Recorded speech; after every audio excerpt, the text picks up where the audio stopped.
نحمدہ ونصلی علی رسولہ الکریم اعوذ باللہ من الشیطان الرجیم بسم اللہ الرحمن الرحیم۔ ڈیئر ویور، سورہ محمد صلی اللہ علیہ وسلم کی رکوع نمبر 4 کی چند آیتوں کا مفہوم بیان کرنا چاہتا ہوں۔ اللہ سبحانہ وتعالی فرماتا ہے، تم لوگ ایسے ہو کہ تم کو اللہ کی راہ میں تھوڑا سا خرچ کرنے کو بلایا جاتا ہے، سو اس پر بھی تم میں سے بعض آدمی بخل کرنے لگتے ہیں۔ اگر زیادہ مانگا جاتا تو کیا کرتے؟ اور جو شخص بخل کرتا ہے وہ خود اپنے ہی سے بخل کرتا ہے، اس لیے کہ اللہ کے راستے میں خرچ کرنے کا نفع اسی کو ملتا ہے۔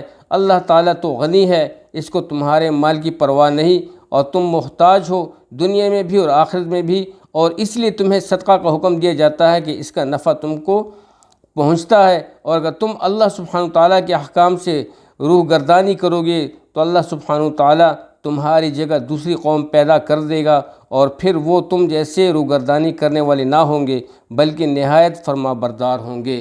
میرے بھائیو بزرگو دوستو، اس میں کوئی شک نہیں، میرا رب ذوالجلال طاقتوں والا ہے۔ اللہ تعالی ہمیں عمل کرنے کی توفیق